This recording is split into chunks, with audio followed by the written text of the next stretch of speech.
నమస్కారం, welcome to I dream. నేను మీ విజిత. ఏ పని చేయాలన్నా మనకు ధర్మ ప్రకారంగా ఎన్నో సందేహాలు ఉంటాయి. అటువంటి సందేహాలను నివృత్తి చేయాలంటే మనకు రైట్ పర్సన్ అనేవారు ఒకరు ఉండాలి. ప్రస్తుతం నాతో పాటు ఉన్నారు ప్రముఖ జ్యోతిష పండితులు, ఆధ్యాత్మికవేత్త నిట్టెల ఫణిభాస్కర్ శర్మ గురూజీ. ఇప్పుడు గురుగారితో మాట్లాడి మన సందేహాలన్నింటినీ నివృత్తి చేసుకుందాం. నమస్కారం గురుగారు. నమస్కారం అండి.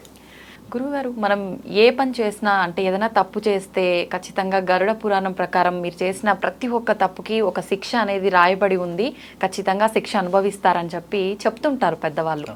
నిజంగా ఎటువంటి శిక్షలు రాయబడి ఉన్నాయి గురుగారు గరుడ పురాణంలో? అంటే ఇది మనకు ఉండేటువంటి పురాణాలు, ఉప పురాణాలు, ఆ పురాణాలకి సంబంధించిన సారం, ఉపనిషత్తులు, ఇవన్నీ కూడా మనకి అందరికీ తెలుసున్నవే, అందరూ చదువుకున్నారు. ఈ గరుడ పురాణం గురించి కూడా చాలా మంది విన్నటువంటి విషయాలే.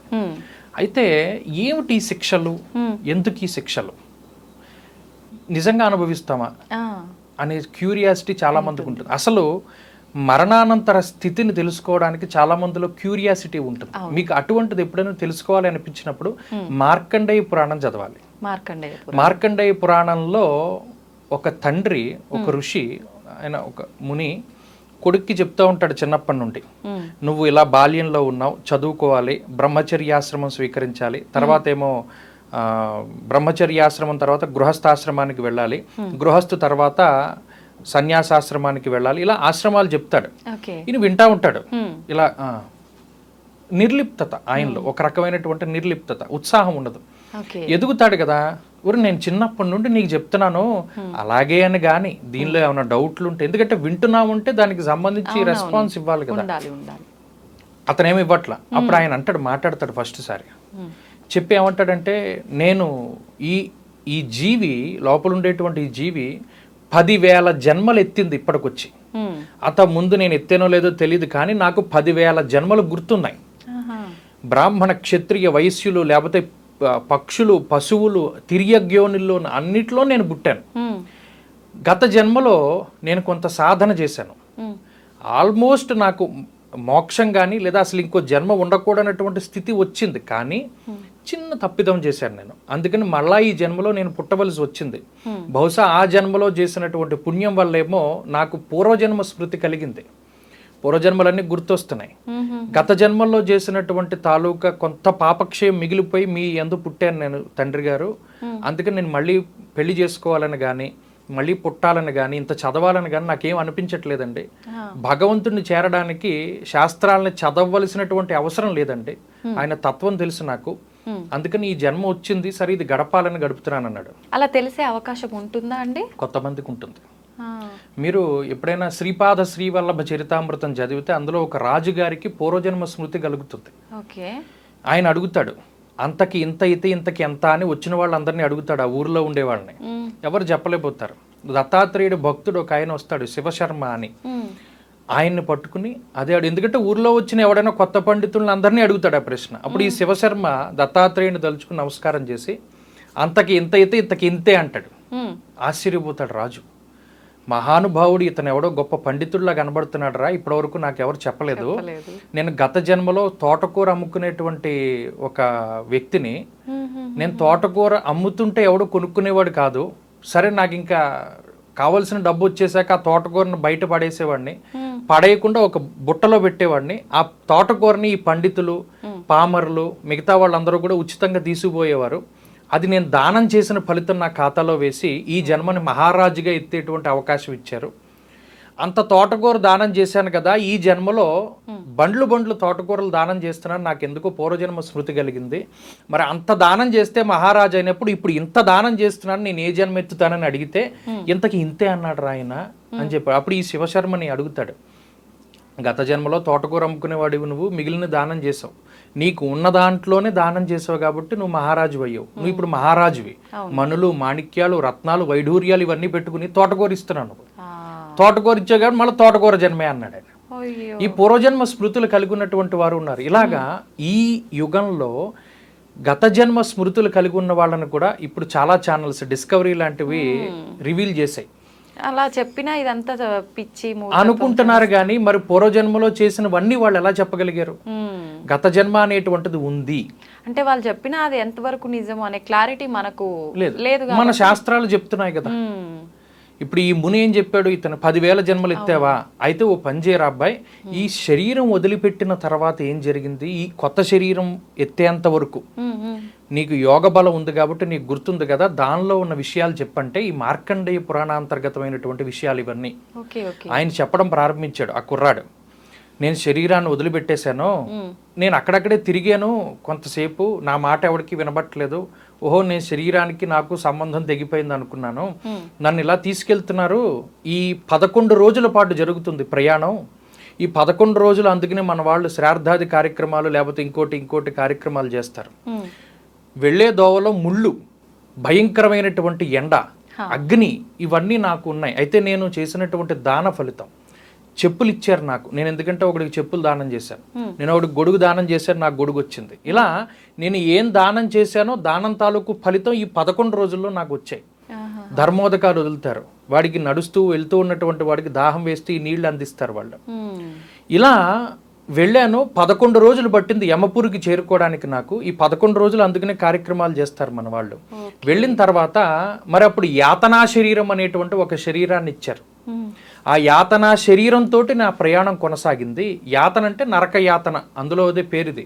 ఆ శరీరానికి చావు ఉండదు కానీ బాధ ఉంటుంది.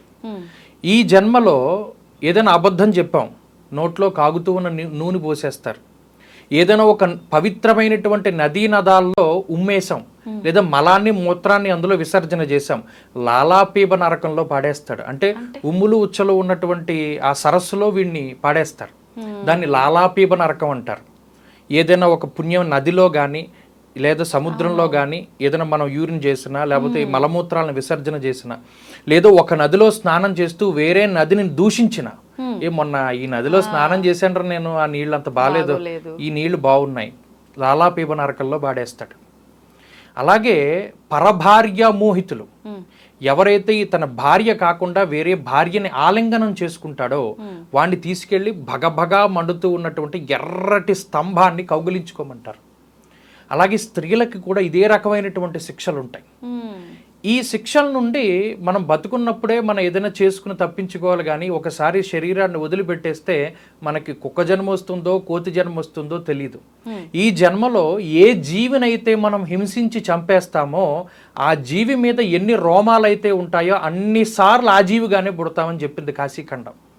చాలా ఎక్కువ సార్లు అలా అయితే కార్తీక పురాణం చెప్తుంది పునర్జన్మల గురించి. అంతెందుకు ఇప్పుడు మనం జూన్ నెలలో ఉన్నాం, జూన్ 16వ తారీఖు నాడు దశ పాపహర దశమి అంటారు.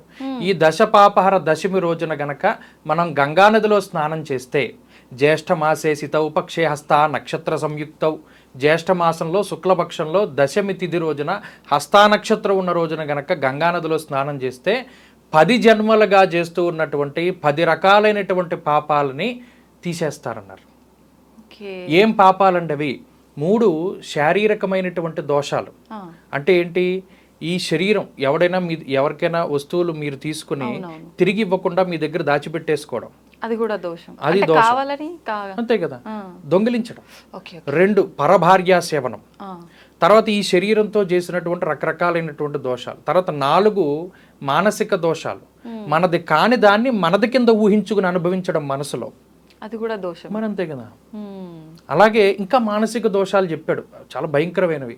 వాచక దోషాలు, అబద్ధం చెప్పడం, అలాగే అసంబద్ధమైనటువంటి మాటలు. ఎవరో ఇద్దరు బాగా మాట్లాడుకుంటున్నారు, వీడెళ్ళు దూరుతాడు మధ్యలో, అనవసరంగా మాట్లాడతాడు, వాళ్ళని చెడగొడతాడు, అసంబద్ధ ప్రలాపన, దానికి సంబంధం. ఇలా 3 శారీరక దోషాలు, 4 మానసిక దోషాలు, 3 వాచక దోషాలు. అసలు నిజానికి ఇవి పోగొట్టుకోవాలంటేనే ఎంతో తపస్సు చేయాలి.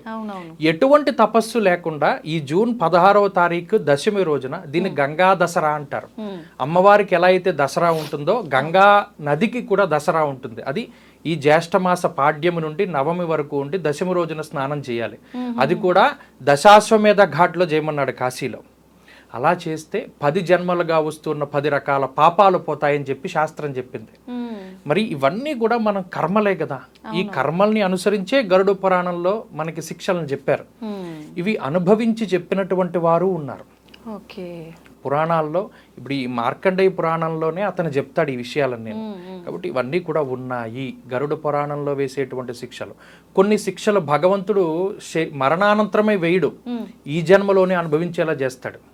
చాలా మందికి దుర్భరమైనటువంటి మరణం సంభవిస్తుంది, అవి కూడా భగవంతుడు వేసేటువంటి శిక్షే. చాలా కాలం పాటు బెడ్ రిడన్ అయిపోయి మరణిస్తారు. మరి అలా అవ్వకూడదనే ప్రతిరోజు మృత్యుంజయ మంత్రం చదువుతారు. త్రయంబకం యజామే సుగంధిం పుష్టివర్ధనం. దోసపాదు నుండి ఆ దోసకాయ ఎలా వేరైపోతుందో నా జీవిని ఈ శరీరం నుండి అలా విడగొట్టే మహానుభావ అంటాడు. అలా మన వాళ్ళు ఇవన్నీ కూడా ఎప్పటి నుండో చెప్పినటువంటి విషయాలు. మరి గరుడ పురాణం అందులో చెప్పినటువంటి శిక్షలు ఇవన్నీ ఉన్నాయి. ఆ శిక్షలు మరణానంతరమే కాకుండా జీవించి ఉండగా కూడా వేస్తాడు. అలాగే ఈ శరీరంతో చేసినటువంటి కర్మలు 3 రకాలుగా విడగొడతారు. ఆగామి కర్మలు, ప్రారబ్ధ కర్మలు, సంచిత కర్మలని. ఈ సంవత్సరంలో లీవ్స్ మీకు ఎలా అయితే క్యారీ ఫార్వర్డ్ అవుతాయో, గత జన్మల్లో చేసినటువంటి పాపాలు కూడా క్యారీ ఫార్వర్డ్ అవుతాయి. అందుకనే ఈ జన్మలో భయంకరమైన, ఇందాక చెప్పాను కాశీఖండంలో ఉదాహరణకు మీరు ఒక కోడిని చంపేశారు. ఆ కోడి శరీరం మీద ఎన్ని వెంట్రుకలు అయితే ఉంటాయో అన్నిసార్లు మీరు కోడిగా పుడతారు. ఏ జీవైతే మిమ్మల్ని చంపబడిందో, మీలో ఎంత ప్రాణం ఉందో కోడిలో అంతే ప్రాణం ఉంది కదా, ఆ జీవి మరలా మిమ్మల్ని చంపేస్తుంది అన్నాడు. అలా ఉంటుంది కర్మ యొక్క ఫలితం. ఎట్లా మరణానంతరం కానీ అంటే మనం జన్మలో ఉన్నప్పుడు కానీ అనుభవిస్తున్నాం కదా, మళ్ళీ ఇవి కొన్ని ఉండి మళ్ళీ నెక్స్ట్ జన్మ. అవును, ఇప్పుడు ఈ సంవత్సరంలో మీకు కొన్ని లీవ్స్ ఉన్నాయి, మీరు అనుభవించారు, మిగతా లీవ్స్ ని క్యారీ ఫార్వర్డ్ చేసుకున్నారు. ఇది అంతే, ప్రారంధం అనుభవిస్తారు కర్మల్లో, మిగిలిన కర్మలు క్యారీ ఫార్వర్డ్ అయిపోతాయి. వాటిని ఎలా తీసుకోవాలి అన్నదే మనం తెలుసుకోవాలి. అందుకని ఈ శరీరం ఇచ్చినటువంటి భగవంతుడిని చెప్పాలి, ప్రార్థించాలి కర్మల్ని దగ్ధం చేయమని. అలా చేసేటువంటి ప్రాంతాలు భారతదేశంలో 2 ఉన్నాయి. ఒకటి కాశీక్షేత్రం, కాశ్యాంతు మరణాన్ముక్తి. నువ్వు ఎన్ని కర్మలైనా చెయ్యి, నువ్వు ఎంత నీచపు కృత్యాలైనా చెయ్యి, కాశీలో శరీరాన్ని వదిలిపెడితే నీకు మోక్షం ఇస్తాను, మళ్ళీ పుట్టక్కర్లేదన్నాడు. కాశీలో చనిపోయిన ప్రతి జీవి యొక్క కుడి చెవి పైకే ఉంటుంది. శివుడు తారక మంత్రం చెప్తాడు. ఇది నిజమా కాదా అనేటువంటి విషయాన్ని రామకృష్ణ పరమహంస నిజమా కాదా మనం చూద్దాం అనుకున్నాడు. ఎందుకంటే బోళ్ళని శవాలు రోజు తెల్లారులేస్తే బోళ్ళంతమంది వస్తూ ఉంటారు. కానీ ఈయన యోగ దృష్టితో చూసేట రామకృష్ణ పరమహంస, ఒరే నిజమేరా, శివుడు ప్రతి ఒక్కడి చెవిలో చెప్తున్నాడు, అందరి చెవుల్లోనూ శివుడే చెప్తున్నాడు రా, అన్ని శివావతారాలు ఉన్నాయిరా అక్కడ కాశీలో, కాశీ మొత్తం శివుడేరా అని చెప్పి ధ్యానంలో చెప్పినటువంటి మాట అది. మరి అది అంత గొప్పగా ఆ కర్మల్ని దగ్ధం చేసేస్తాడు. అలాంటి ఇంకో క్షేత్రం అరుణాచలం. అరుణాచలంలో కూడా కర్మ బీజాలు నాశనం అయిపోతాయి. అందుకని ఆ రెండిటికి వెళ్ళడానికి చాలా మందికి అవకాశం దొరకదు. అవును, కాలభైరవుడి యొక్క అనుమతి కావాలి కాశీలో అడుగు పెట్టాలంటే. అరుణాచలం వెళ్ళాలి, ఎన్నో జన్మల పుణ్యం, అసలు ఆ పేరే మన నోట్లోంచి రాదు. అవునవును, అది ఆ కర్మల్ని అలా తీసుకోవాలి. కాబట్టి అసలు పురాణాలకి అతీతంగా, కర్మలకి అతీతంగా మోక్షాన్ని ఇచ్చే ప్రదేశాలు 2 మన భారతదేశంలో ఉన్నాయి. మొత్తానికి మనం చేసిన ప్రతి పనికి శిక్ష ఖచ్చితంగా ఉంటుంది, అనుభవించాల్సిందే. వాటి నుంచి తప్పించుకోవాలంటే మనం కొన్ని పుణ్యకార్యాలు, మంచి పనులు చేయాలి. అది కూడా మనకి కలియుగం వెసులుబాటు కల్పించింది. తపఃపరం కృతయుగే త్రేతాయాం ధ్యానముచ్యతే ద్వాపరే యజ్ఞమిత్యాహు దానమీవ కలౌయుగే. కృతయుగంలో లాగా తపస్సు చేయక్కర్లా, త్రేతాయుగంలో లాగా ధ్యానం చెయ్యక్కర్లా, ద్వాపర యుగంలో లాగా యజ్ఞయాగాది క్రతువులు చెయ్యక్కర్లా, దానం చెయ్యంతే చాలు. అంతే, ఆ దానం ఒక్కటే కలియుగంలో నిలబెడుతుంది మనిషిని. నువ్వు షోడశ మహాదానాలు చేస్తావా, లేదా 10 దానాలు చేస్తావా, లేదు నీకున్నటువంటి దాన్ని దానం చేస్తావా, ఏదో ఒకటి చేస్తే భగవంతుడు చూస్తాడు. ఓకే, ధన్యవాదాలు గురుగారు, చక్కగా తెలియజేశారు.